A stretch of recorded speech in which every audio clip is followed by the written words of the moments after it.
थी, मैंने बटन नहीं दबाया, नॉट बाय चांस। मैं देखो, अब दूसरी गलती, अपनी गलती दूसरे पे लादता व्यक्ति लाद देता है।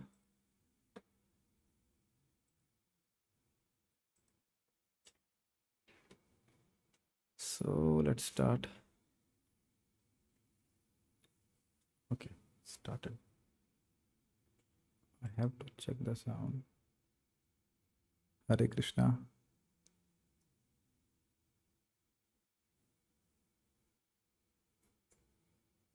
तो हम लोग शुरू करते हैं। हम लोग कृष्ण भावनामृत एक अनुपम उपहार, उसमें अध्याय 4 से पढ़ रहे हैं, और आज है तो तीसरा दिन है।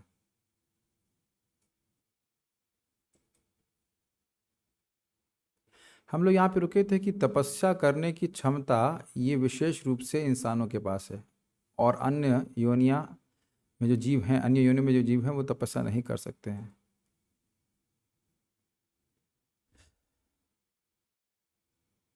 और लेट्स स्टार्ट, आगे बढ़ते हैं।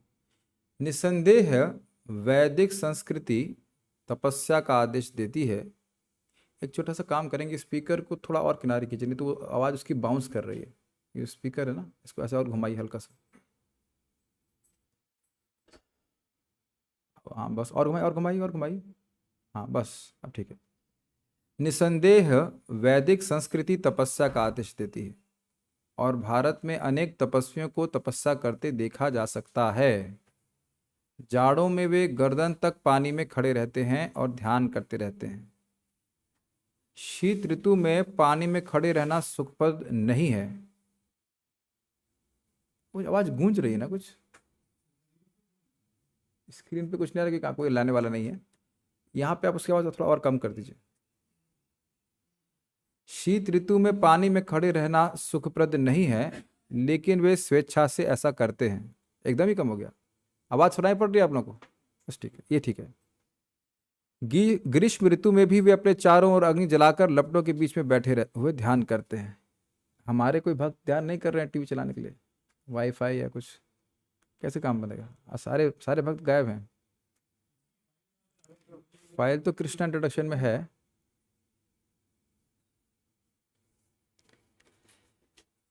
भक्तों को दिखाई नहीं पड़ेगा तो कैसे काम चलेगा?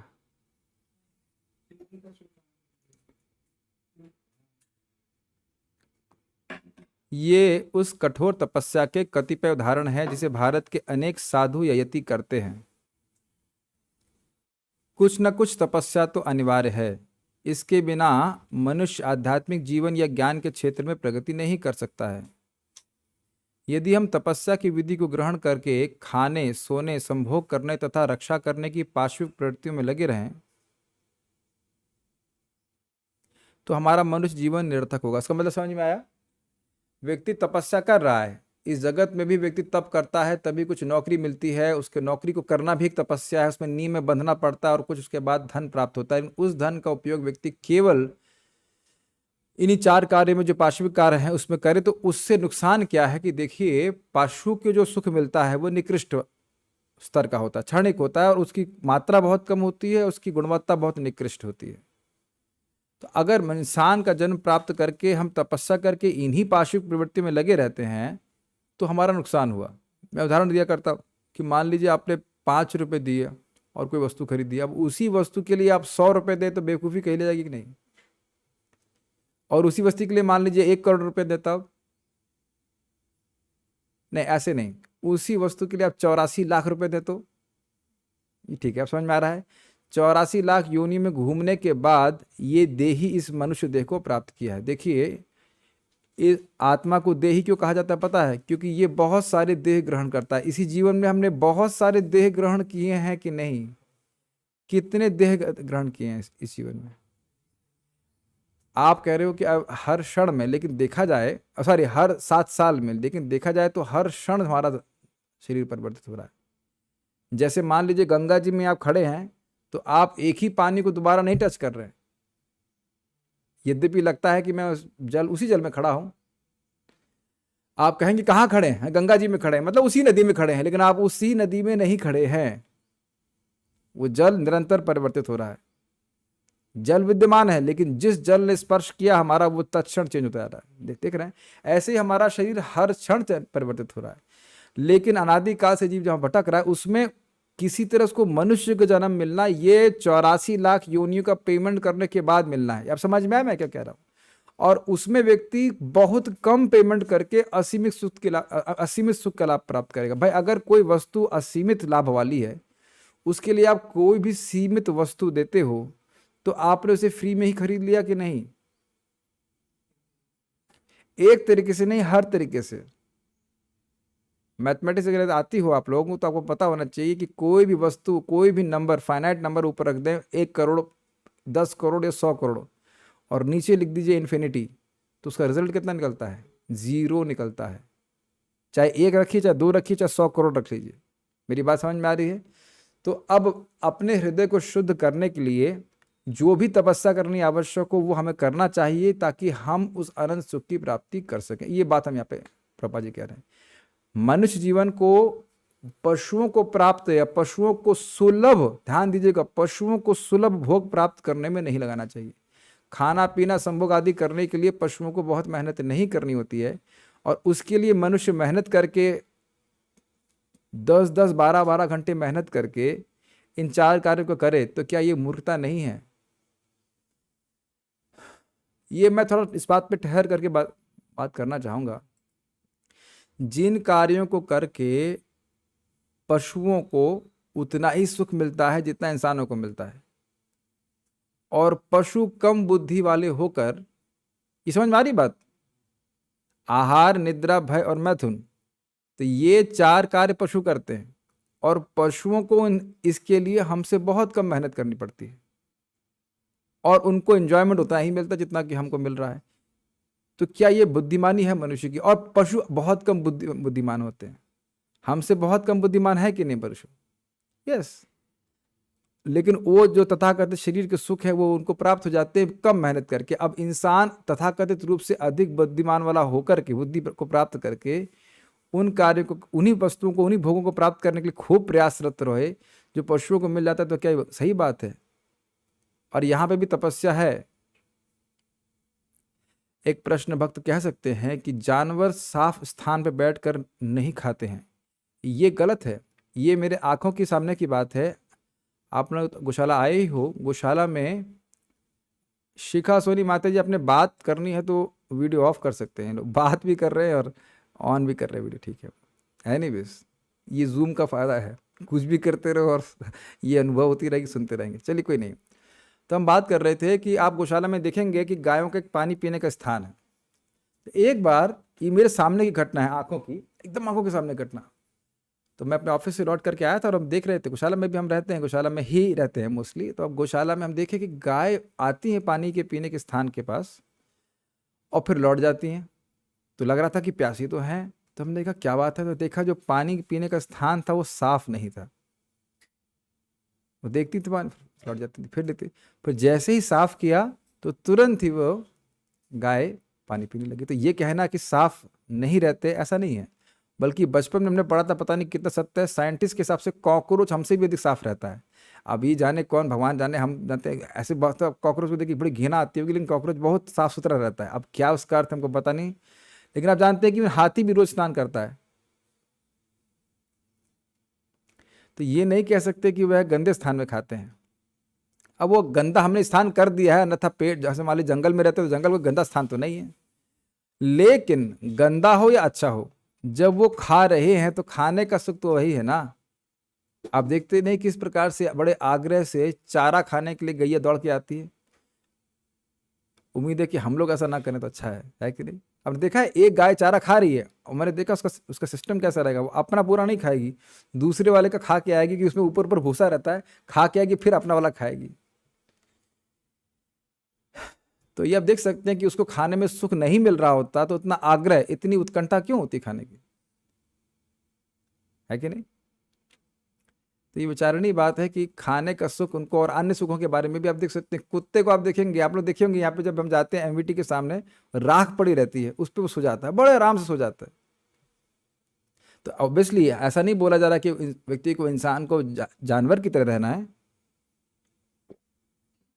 लेकिन ये बताइए कि कुत्तों को 10, 12, 14 घंटे काम करना पड़ता है इन पार्श्विक आवश्यकताओं को पूर्ण करने के लिए, तो आप होता है कि नहीं, नहीं करना पड़ता। यदि कोई व्यक्ति हमारे कृष्ण भावनामृत संघ का दीक्षित सदस्य बनना चाहता है तो सर्वप्रथम हम उसे तपस्या करने के लिए कहते हैं। बहुत महत्वपूर्ण बात है। इस्कॉन में इस्कॉन में दीक्षा चीप नहीं है कि आप आज ही आए, और लोग ऐसा करते भी हैं, आज ही आ जाते हैं, 2-4 दिन हो गया, 5 दिन हो गया, प्रभु जी हमें दीक्षा दिलवा दीजिए।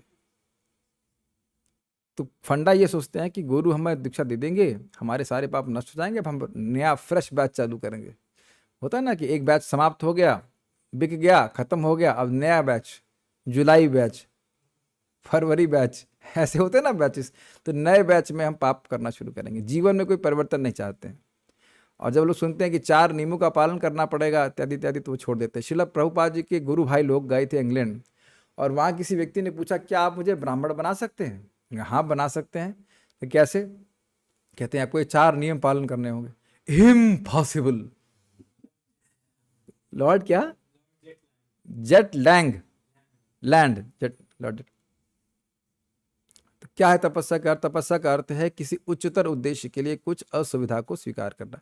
अगर ये भी आपको समझ में नहीं, देखिए ना, कभी कभी कहीं पहुंचना होता है जहां बहुत बड़ा लाभ हो, तो बस में खड़े खड़े पहुंच जाता है, लोग लटक के पहुंच जाते हैं।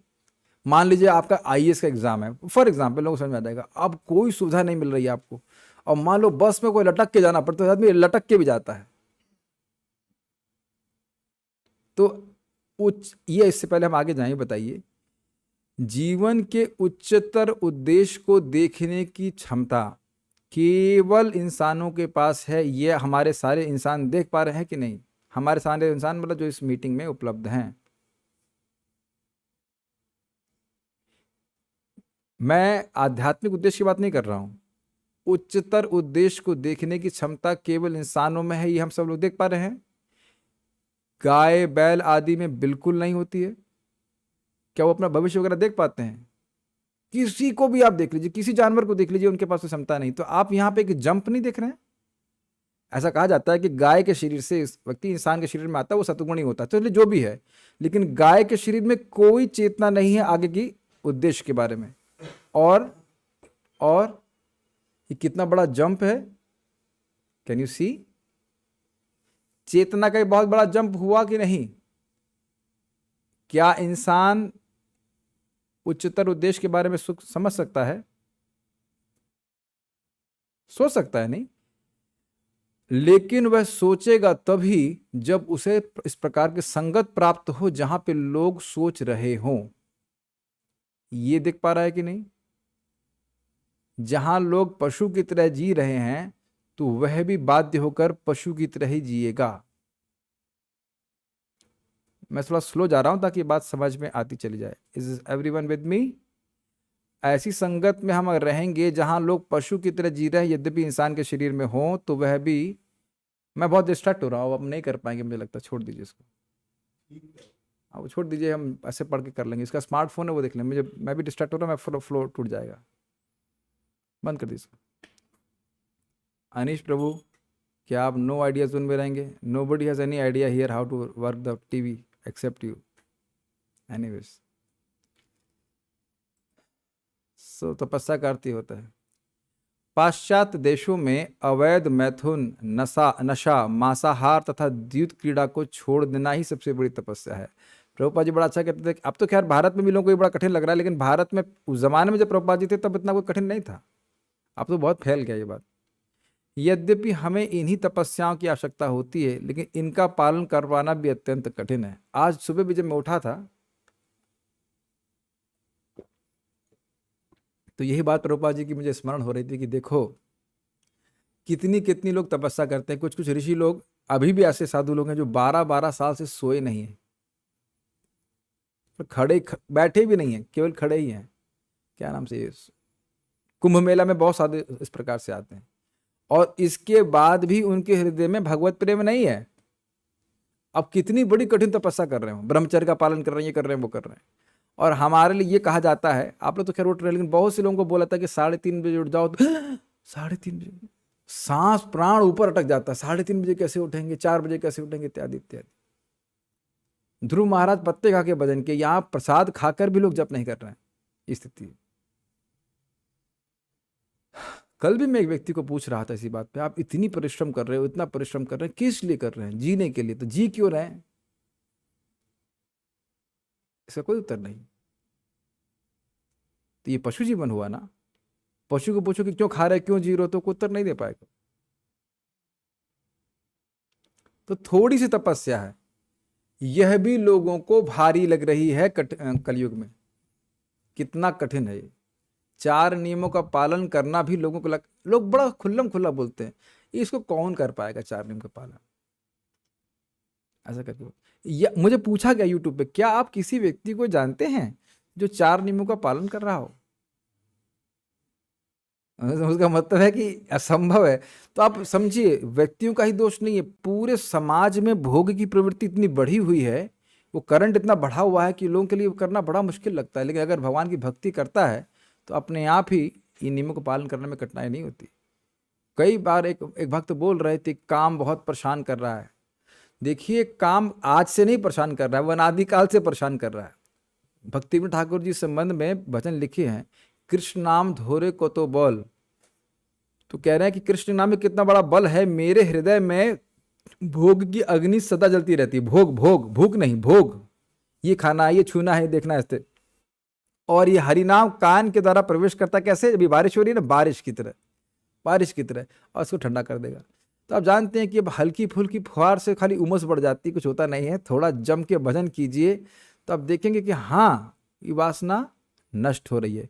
और जरा इसमें बात आ ही रही तो हम बोल दे रहे बात को, ये वासनाएं क्योंकि जीव की स्वरूपगत वासनाएं नहीं हैं, इसलिए इनको त्यागा जा सकता है। समझ में आ रहा है मैं क्या कह रहा हूं? जीव की स्वरूपगत वासना क्या है? सेवा करने की। तो सेवा करने को आप जीव से नहीं हटा सकते, लेकिन भोग वासना इसके ऊपर से है।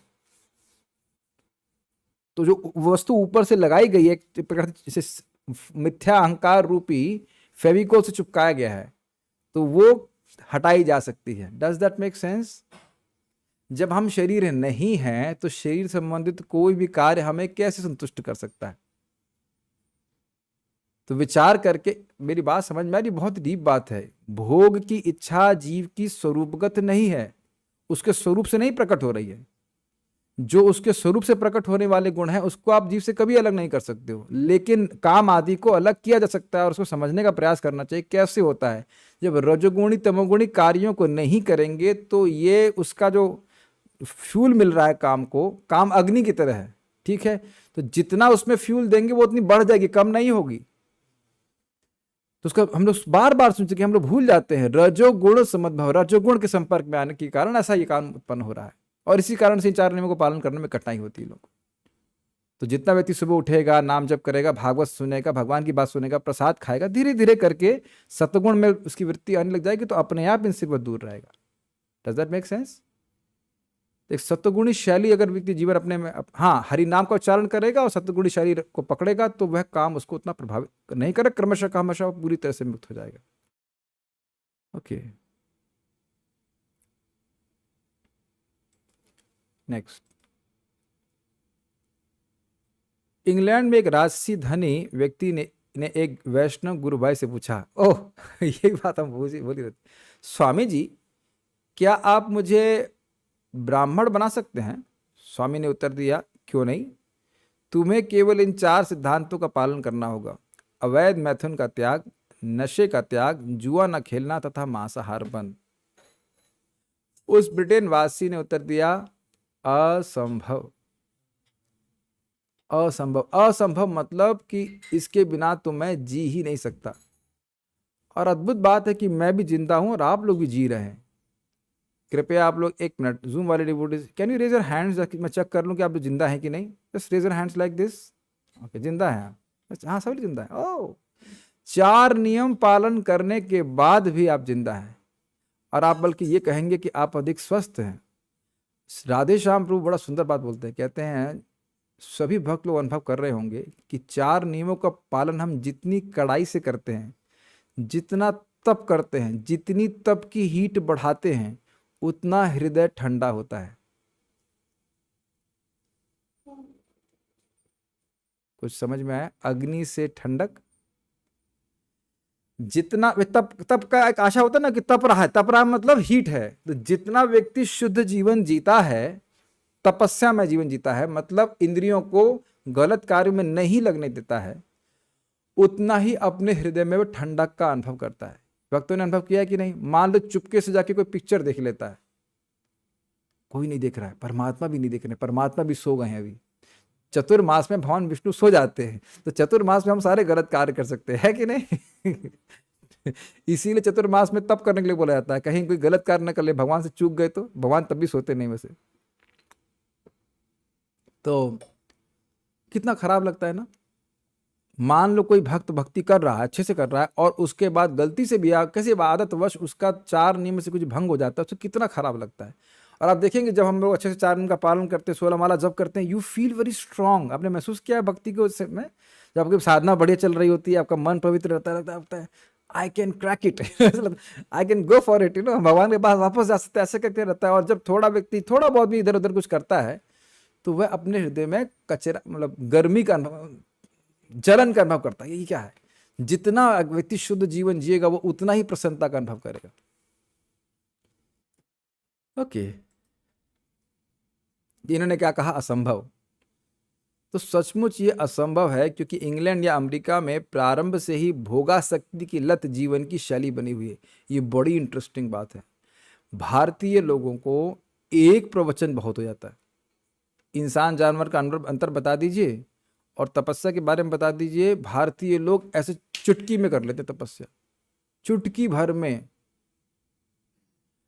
जैसा मैं ये देखा है, क्यों? क्योंकि भक्ति में आने से पहले भी आप कोई ना कोई व्रत जरूर करते रहे होंगे, है कि नहीं? करवा चौथ का व्रत तो माता जी लोग करते हैं यहाँ पे, तो एकादशी करना कोई कठिन बात नहीं है। कुछ भी, किसी ना किसी देवता को तो कोई ना कोई व्यक्ति मानता ही है। आजकल शहर में बच्चों को थोड़ा सा एजुकेशन खराब कर दी गई है, नहीं तो गांव में तो बच्चे अपने आप जाते हैं। हमने आंखों से देखा है, सिडोरा गांव में हम जाते थे प्रचार करने के लिए, जहां उस मंदिर में रुकते थे, वहां 4 बजे मंगल आरती होती है, और बच्चे लोग 3:30 बजे उठ करके आ जाते हैं। अब तो धीरे धीरे कम हो रहा है, लेकिन फिर भी वहां हम लोग गए, काफी बच्चे आते थे, जोर से जयकारा बोलते, प्रणाम करते, नहा धो करके आते और फिर चले जाते। उनके पास ज्ञान नहीं है तो बहुत दिन वो पता नहीं करेंगे कि नहीं करेंगे, लेकिन एक नियम है। आप देखें भारतीयों में ऐसा होता है। कहाँ अमेरिका में? आप बताइए एक स्थान दिखा दीजिए अमेरिका में जहाँ लोग इस प्रकार से सुबह उठ कैसे करते हो, जो हम समझ रहे हैं, हो सकता हो, लेकिन तपस्या जैसा कोई कंसेप्ट विदेशी संस्कृति में नहीं है। इसीलिए सीधे सीधे बोलना वहाँ पे कि आप तप करो या जप करो बड़ा कठिन हो जाता है। वो बताते हैं खूब 5 महीने 6 महीना साल तक प्रसादी खिलाते हैं, कीर्तन कराते हैं, बस माला के बारे में नहीं बोलते। और यहाँ देखिए भारतीय प्रचार में सबसे पहले माला पकड़ा देंगे, 1 माला करो, 4 माला करो, 2 माला करो, और वो करने लगते हैं। ज्यादा ज्ञान ना हो तो भी माला करने लगता है, ये समझते हो कि हाँ भाई हमारे लिए अच्छा है।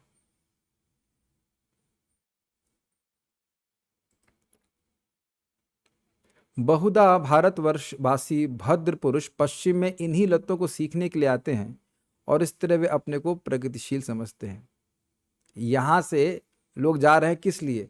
वो सुनते हैं या कुछ टीवी पे देखते हैं कि वहाँ के भोग बहुत अच्छे उपलब्ध हैं, बस इसीलिए वहाँ पे रहते हैं। तो कितने दुर्भाग्य की बात है, भारतवासी अपने अपने इंजन को समझ नहीं पा रहे हैं। एक छोटी सी बात कहूंगा, बीच में भी चाइना और भारत में युद्ध हुआ था, युद्ध जैसी स्थिति हो गई थी, तो वहाँ के लोगों ने कहा कि देखो भारत हमारे चाइना के प्रोडक्ट्स को बैन कर रहा है, ठीक है जो भी है, हम भी चाहते हैं कि भारत के कुछ प्रोडक्ट्स को बैन करें, लेकिन वो कटाक्ष कर रहे थे। लेकिन दिक्कत ये कि भारत कुछ बनाता ही नहीं है, ऐसा उन्हें कटाक्ष किया। लेकिन वो जान नहीं रहे कि भारत की सबसे बड़ी उपलब्धि ही तप में है, इन छोटे छोटे खिलौनों को बनाने में नहीं है। जो आध्यात्मिक ज्ञान भारतीयों के पास है, हम ये कोई देशवासी के हिसाब से, देशवादिता के हिसाब से नहीं बोल रहे हैं, सहज बात है। जो ज्ञान अध्यात्म का भारत में है, पूरे विश्व में कहीं नहीं है। सनातन प्रभु बता रहे थे कि वो गए जर्मनी और वो प्रवचन करने लगे, तो कह रहे थे कि मैं, वो प्रभु जी बहुत ज़्यादा नहीं पढ़ते हैं, वो खुद बोले कि मैं कोई पंडित नहीं हूँ, लेकिन मैं थोड़ा बहुत प्रवचन किया तो वहाँ सब भक्त बोलने लगे आप तो बहुत बड़े पंडित हैं। आप सोच नहीं सकते हो, सहज शास्त्र में विश्वास। कितने लोग गीता पढ़ते होंगे भारत में, लेकिन अभी भी किसी को बोलो गीता का मानते हो, ग्रंथ अच्छा है, हाँ हाँ मानते, पढ़े नहीं, पढ़े नहीं है, तो ये सुकृत कहाँ से आई है? आप अपने जीवन में देख लीजिए, क्या आप लोग कभी गीता की अवमानना किए? पढ़े नहीं होंगे, लेकिन ये कभी नहीं कहेंगे गीता गलत है। और बचपन से ही आप प्रवचन करने, बचपन अर्जुन को जानते हैं लोग, भगवान कृष्ण को जानते हैं, सुना तो रहता है ना कानों में, बहुत प्रभाव होता है उसका। पुण्य भूमि में है। बहुत अच्छी बात, गौरांग प्रभु का एक सुंदर प्रवचन है, मेरा भारत महान। तो क्यों महान करते? हर 2 या 3 घंटे में आपको एक तीर्थ मिल जाएगा, कि तपोस्थली मिल जाएगी। आपके गुजरात में भी बहुत सारे ना, कौन सा नारायण सरोवर कुछ है वहां पे, क्या द्वारका तो है ही, उसके अलावा बहुत बहुत नारायण सरोवर भी नहीं, कौन सा सरोवर भी है, बिंदु सरोवर ऐसा कुछ है, पता नहीं, उड़ीसा में है नहीं, जहाँ पे नहीं, हाँ बहुत सारे, आप हर क्षेत्र में जाएंगे, हर कहीं क्षेत्र में कहीं ना कहीं कोई तपस्थल है, कब तपोस्थली है, ऋषियों ने तपस्या करी है, नीम सारे कहीं कहीं, और आप जाके देखते होंगे कि वहाँ का वाइब्रेशन बिल्कुल अलग है। देखिए हम लोग तो वृंदावन में रोज रहते हैं, हमको बहुत अच्छा लगता है, लेकिन बाहर से जब लोग आते हैं तो एक अलग प्रकार का अनुभव करते हैं। आप लोगों ने जब पहली बार वृंदावन आए, आप लोग को ऐसा लगा था? यस, अमेजिंग वातावरण लगा था। जब मैं पहली बार नीमसार गया था, नैमिषारण्य, आई वाज अमेज्ड, क्योंकि जिंदगी में मैं बस एक बार वैष्णो देवी गया था, उसका नीमसार गया, बाकी और कहीं किसी पवित्र स्थल में नहीं गए, तो बस amazed by the atmosphere there. बहुत एक अलग सी शांति आप अनुभव करते हैं, है कि नहीं? तो ऐसे स्थान कितने सारे भारत में हैं बताइए, बहुत सारे स्थान भारत में इस प्रकार से। ठीक है, भगवान के धाम ही भारत में है, देख लीजिए, द्वारका धाम, वृंदावन धाम, अयोध्या, मायापुर, जगन्नाथपुरी, उधर क्या हरिद्वार के आगे हरिद्वार, ऋषिकेश, और उसके ऊपर आप देख लीजिए, वहां भी जाने का मेरे को अनुभव था, बड़ा दिव्य स्थान है ऋषिकेश। तो आप समझ में आना चाहिए कि कौन सा स्थान, बद्रीनाथ, आप देख सकते हैं कि कौन से स्थान में उसका प्रभाव पड़ना चाहिए, प्रभाव पड़ता है। तो हम लोग तपस्थली में हैं, इसलिए ये बड़ी इंटरेस्टिंग ऑब्जर्वेशन गौरांग प्रभु बताया कि भारत में आप बहुत भोग करने का प्रयास करेंगे तो संभव होगा नहीं। जो टेक्नोलॉजी बड़ी आसानी से अमेरिका में चल जाएगी, वो नाको चने चप जाएंगे यहाँ पे उसके। और ये देखा है, ऐसा नहीं कि कोई वो अपने मन से बोले, दृष्ट है कि बहुत, आप कहो कि बहुत चक यहाँ पे सब कुछ हो जाए अच्छा, ऐसा हो नहीं सकता है। लेकिन अगर आप कहें कि तपस्या कर रहे हो, तो तपस्या करनी तो है ही, लाइट नहीं आ रही 24 घंटे से तप रहे।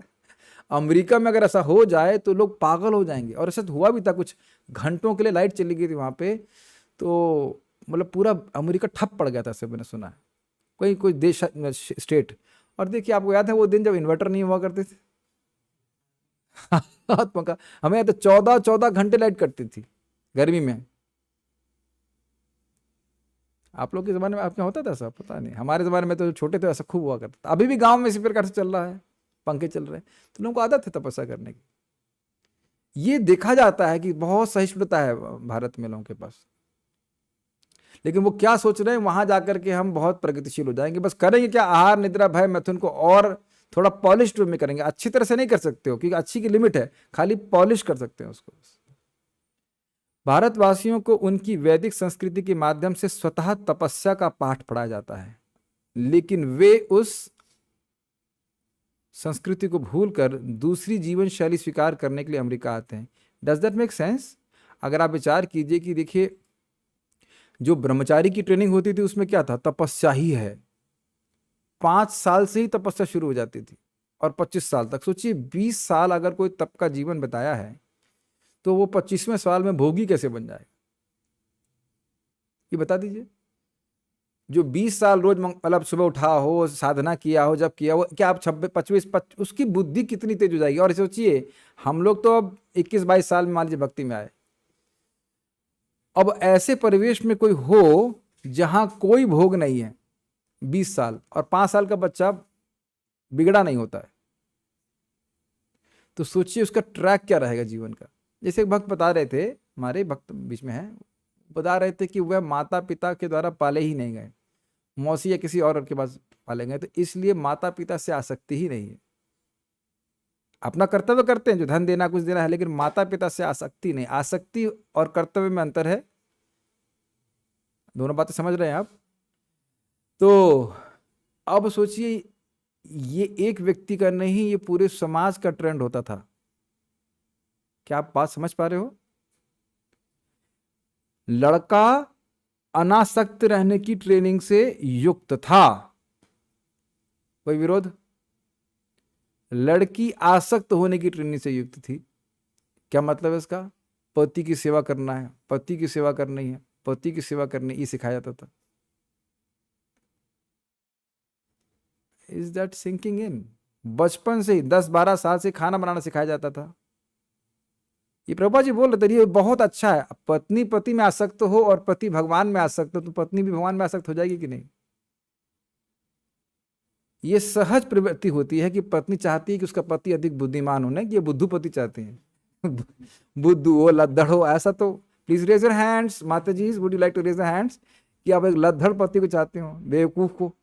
बेवकूफ से कौन शादी करना चाहता है? वो तो रेयर कोई होगी जो बिल्कुल कहे कि मेरे मेरे ये तो पति नहीं, उसको असिस्टेंट चाहिए होगा वो एक अलग बात है। नहीं तो कोई भी पत्नी चाहेगी पति अच्छा हो, सुंदर हो और बुद्धिमान हो, ऐसे कि नहीं। लूलू से तो कौन शादी करना चाहेगा? ये वैदिक ट्रेनिंग है, इज नॉट? क्या आपको ये नहीं लगता कि सब सर्वेंट होना ये एक तपस्या है? आज्ञाकारी होना तपस्या है? आप पूरी पिक्चर देखेगा, ये मत बोलेगा कि आप शराब पीने वाले पति की हम क्यों बात माने, नहीं, ऐसा पूरी पिक्चर। वो लड़का पूरा ट्रेंड है, तो 25 साल में वो शादी भी कर रहा है, तो वो लूलू नहीं है कि अब आप शराब पी रहा है, वो उठ ही नहीं रहा उससे, अब 8 बजे उठ रहा है, तो उसका बेड टी मांग रहा है, ऐसा पति की बात नहीं हो रही है। वो लड़का जो 20 साल ट्रेनिंग लिया है, कर्री ट्रेनिंग, घर वापस भी नहीं आया है 20 साल। आपको पता है सब बातें? घर नहीं आते थे वापस, 5 साल गए तो 25 साल के बाद ही वापस आ रहे। पता नहीं आपको बहुत सिंपल लग रहा है क्या ये? स्मार्टफोन भी नहीं कि घर में बात कर सके। It's is mind blow. आपको विश्वास होता है कि ऐसा किया जा सकता है? ऐसा होता होगा, विश्वास है? कोई आज करेगा आजकल का वक्त 5 साल में अपने बच्चे को भेज दे, और कोई ऐसे हाई फाई बोर्डिंग स्कूल में नहीं, तपस्या करने वाले स्कूल में। और बिल्कुल ना स्मार्टफोन, ना मम्मी से कोई बातचीत, ना मम्मी मिलने आएंगे ना पापा मिलने आएंगे, कुछ नहीं मिलने आएगा। वो लड़का कितना डिटैच हो जाएगा? हो जाएगा कि नहीं? क्यों क्यों क्यों? क्योंकि मानव जीवन का उद्देश्य तपस्या है। इसीलिए बात प्रभुपाद जी बोल रहे हैं। कहां गई वो शिक्षा? एकदम समाप्त।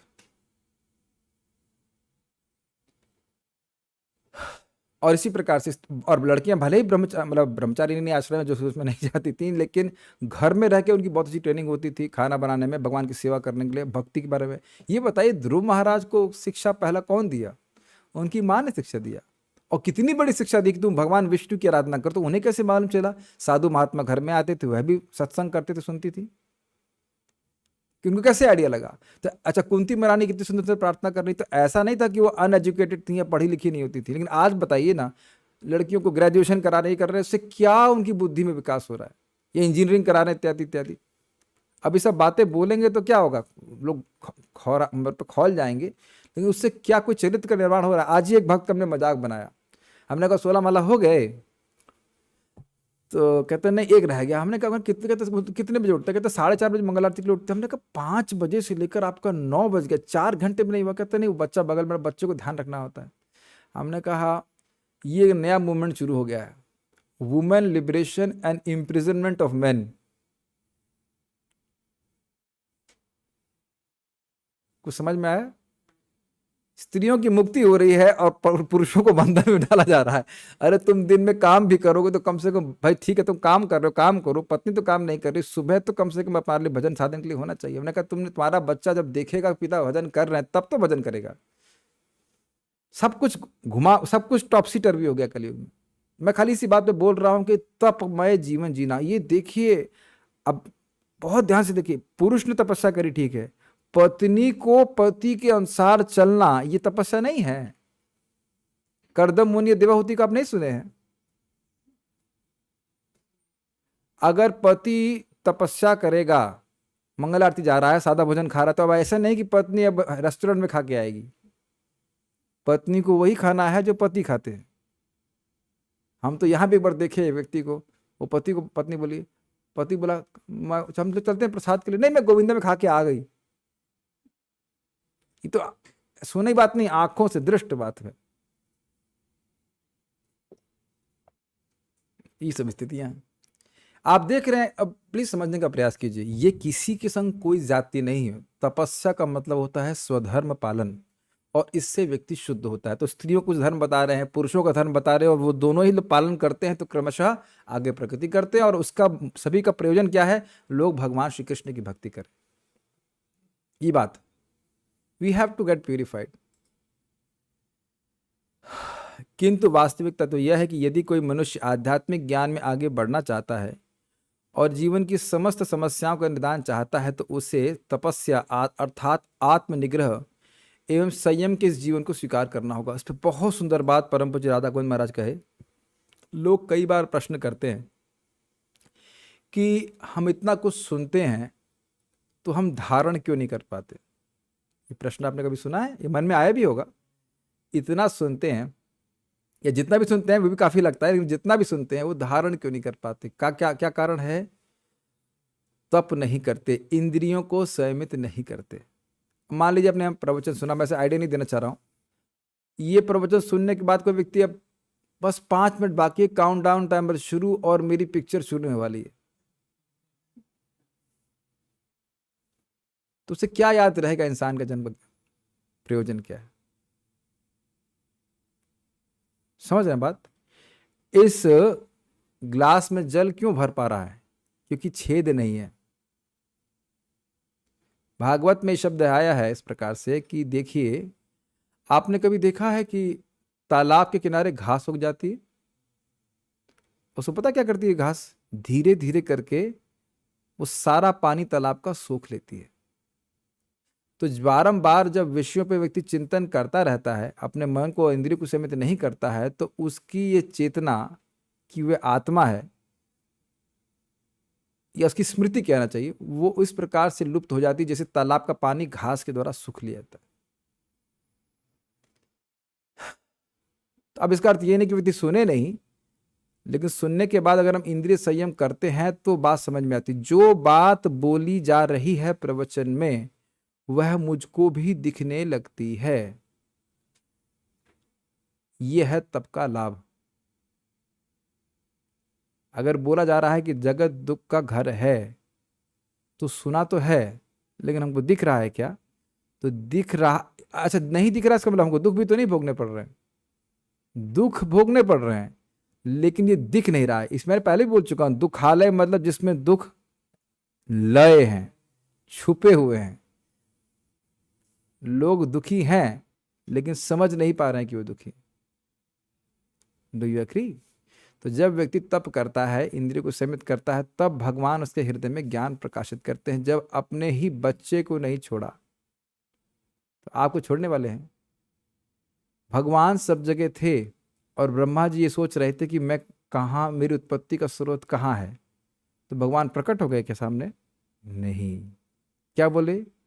तप तप, 2 बार बोले थे ना? तप तप, 2 बार बोलने का क्या आशय? एक बार ठीक से सुना ना हो तो फिर से सुन लो। तप तप। और ये तपस्या धन है उन आध्यात्मिकवादियों का जो भगवान के बारे में जानना चाहते। वस्तुतः कोई भी भक्त, कोई ब्राह्मण कभी अपनी तपस्या से संतुष्ट नहीं होता है। लेकिन ध्यान दीजिएगा, हम लोगों को कोई और कोई तपस्या नहीं करनी। महाप्रभु स्वयं बोल रहे हैं इस कलयुग में और कोई तपस्या, कोई यज्ञ नहीं है, भगवान का नाम उच्चारण ही परम तपस्या है। वैसे ये मैं थोड़ा गलत बोल गया, किसी भी युग में नाम से बड़ी तपस्या कुछ नहीं है। न नाम सम तप, न नाम सम व्रत, न नाम सम यज्ञ। जितना हो सके कलयुग में अपने जीव से भगवान का नाम, हरे कृष्णा कृष्णा कृष्णा हरे हरे, हरे राम राम राम हरे हरे बोलते रहना चाहिए। महाराज की इतनी अच्छी बात लगती है कि दुनिया में जितने भी साधन हैं वो एक तरफ रख दीजिए, वो मिल करके जितना जीव को शुद्ध करेंगे उतना भी वो शुद्ध नहीं कर पाएंगे जितना कृष्ण का एक बार बोलने से होता है। अब अगर हमारी श्रद्धा इस प्रकार से टिक जाए इसमें, तो व्यक्ति कितना अपने जीवन में भगवान के नाम को महत्व देगा। मेरी बात आप सोच रहे हैं, मैं आप ही को नहीं, मैं अपने को भी बोल रहा हूं इस तरह से कि जरा सी भी श्रद्धा हो जाए तो व्यक्ति नाम उच्चारण कर रहा हो कितना महत्व देगा। जितने भी साधन आप सोच सकते हो, कठिन से कठिन, आसान से आसान और पूरी पूरी मात्रा में, वो जितना प्यूरिफिकेशन देंगे वो कृष्ण एक बार बोलने से नहीं हो भी के बराबर भी नहीं होगा। कितना आसान है, बार बोलिए कृष्णा। थक गए ना? इससे आसान को अति प्रयास, कुछ प्रयास है लेकिन बहुत अधिक प्रयास नहीं है। फिर से प्रयास कीजिए, कृष्णा। अरे बाप रे, प्राण ही बाहर आ गया है ना। दोबारा बोलने के लिए मत कहना कृष्णा, हम दोबारा कृष्णा ही बोल सकते हैं। कृष्ण बोलते बोलते हम थक जाएंगे।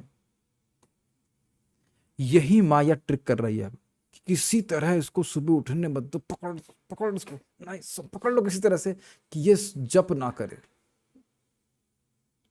ये स्थिति है, जानती है कि माया नाम करेगा तो पार हो जाएगा। तो हम यहाँ पे इस बात पे एक और लाइन को पढ़ करके, नहीं इसके बाद बहुत अच्छी टॉपिक है कि यह संयम मनुष्यों के लिए ही है, पशुओं के लिए नहीं है। तो हमारी बात यहाँ पे हम रुकेंगे। यदि कोई मनुष्य आध्यात्मिक ज्ञान में आगे बढ़ना चाहता है और जीवन की समस्त समस्याओं का निदान चाहता है तो उसे तपस्या अर्थात आत्मनिग्रह एवं संयम के इस जीवन को स्वीकार करना पड़ेगा। एक बात और समझिए, इसमें आत्म संयम शब्द आया। देखिए, जब हम वैद्य के या डॉक्टर के पास जाते हैं तो पर्चा लिख देता है। अब पर्चा लिख देता है मतलब दवा तुम अपने आप लो, तो उसका हम लोग बड़े ध्यान से पर्चा समझते हैं कि नहीं, कौन सी दवा 2 बार खानी, कौन सी 3 बार खानी, क्यों? यदि हम ठीक होना चाहते हैं तो प्रवचनों का एक बहुत बड़ा लाभ है, बहुत से लाभ। एक लाभ तो यह है कि दिखा देता है कि मैं रुग्ण अवस्था में हूं। ये एक पैथोलॉजिकल रिपोर्ट की तरह हो जाता है। देखा है आपने, जैसे हमारे चाइनीज प्रभु को खून टेस्ट करवाए, उसका बोले कोलेस्ट्रॉल बढ़ा है, ये है वो है। अब जब बढ़ा हुआ देख लिया हमने तब थोड़ा संयम कर रहे हैं। आप ये तो नहीं मानोगे कि मैं पूरा संयम कर रहा हूं, लेकिन थोड़ा संयम कर रहे हैं। तो अब जब प्रवचन में आते हैं तब व्यक्ति को लगता है कि हाँ हमारा कुछ गड़बड़ है जीवन में, नहीं तो लगता है हम तो बहुत सुखी चल रहे हैं, हम तो बड़े संतुष्ट हैं, है कि नहीं? तो जब बार बार प्रवचन में आते रहेंगे तो व्यक्ति को अपने कुछ गलतियों का भी आभास रहेगा और व्यक्ति कन्विंस रहेगा, उत्साहित रहेगा इस हरे कृष्ण मंत्र की तपस्या करने में। नहीं तो लगेगा ठीक तो है, क्या दिक्कत है? अगर किसी व्यक्ति को लगे कि मैं ठीक हूं तो फिर दवा क्यों खाने वाला है? फाइन। सो इसलिए इसीलिए प्रभुपाद जी यहाँ पे शब्द इस्तेमाल कर रहे हैं। देखिए क्या, फिर से पढ़िए। यदि शब्द बहुत महत्वपूर्ण है। यदि कोई मनुष्य, कोई पशु नहीं, यदि कोई मनुष्य आध्यात्मिक ज्ञान में आगे बढ़ना चाहता है तो प्रश्न ये है, अपने से पूछना होगा, हाथ नहीं खड़ा करना, कि क्या मैं वाकई आध्यात्मिक ज्ञान में प्रगति करना चाहता हूं? ओके, ये अपने से प्रश्न करना है। और अगर ये है इच्छा तो हमें दायित्व लेना पड़ेगा। क्या दायित्व? और हाँ, दूसरा, क्या मैं जीवन की सारी समस्याओं से निदान पाना चाहता हूं? अगर ये 2 चीज चाहते हैं, स्वयं चाहते हैं, अगर मैं स्वयं चाहता हूं तो उसको दायित्व लेना पड़ेगा। किसका? तपस्या का, आत्मनिग्रह का, संयम का। और ये इतना अच्छा, एक और इसमें इंटरेस्टिंग बात है कि जब ऐसी जीवन शैली जीने लगते हैं तो सहज हो जाता है ऐसी जीवन शैली जीना। एक आप चीज में और थोड़ा इंटरेस्टिंग है कि आप किसी को बोलोगे कि 5 बजे उठो। आज ही मैं एक भक्त की भाभी को बोलने वाला था, मैं बोला उन भक्त के द्वारा बोला था भाभी को बोलो 5 बजे उठने के लिए। फिर मेरे को एकदम से क्लिक किया कि नहीं 5 बजे उठ के करेगी क्या वो? जब तो करती नहीं, 6:30 बजे उठती है अभी, तो 1.5 घंटा करेंगी क्या? पहले तो उनको ट्रेनिंग देनी पड़ेगी ना कि आप 1.5 घंटा करोगी क्या। आप देख रहे हैं कि आप लोग रोज एक स्ट्रगल का अनुभव करते हैं। 3:30 बजे उठकर भी इतने सारे कार्य करने होते हैं, लगता है कम पड़ रहा है कि नहीं?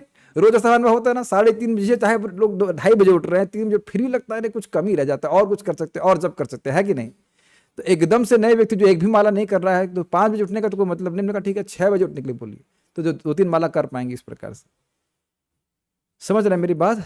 हाँ, तो मैं खाली बोल रहा था कि अगर जब व्यक्ति इसका अभ्यस्त हो जाता है तो इसके जो सुख मिलने लगता है तो उस प्रकार से अन्यथा जीवन जीने के बारे में आप सोच भी नहीं पाओगे, है कि नहीं? आप सोचते हैं कल से अब बस हो गया एक।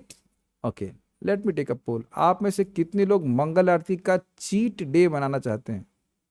चीट डे का इसका क्या मतलब होता है? चीट डे मतलब हफ्ते में 6 दिन जाएंगे, 1 दिन छुट्टी मारेंगे, बिना बीमारी की अवस्था के।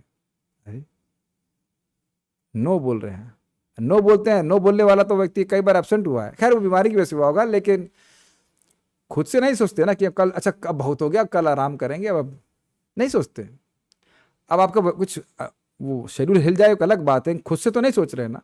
तो शुरुआत में भले ही तपस्या लगता है, लेकिन बाद में जाना बहुत अच्छा लगने लग जाता है। आपने महसूस किया कि भगवान का दर्शन किए बिना, आप लोग अनुभव कर रहे हैं ना, आप रोज भगवान के दर्शन करने जाते हैं तो दर्शन किए बिना मन नहीं लगता है।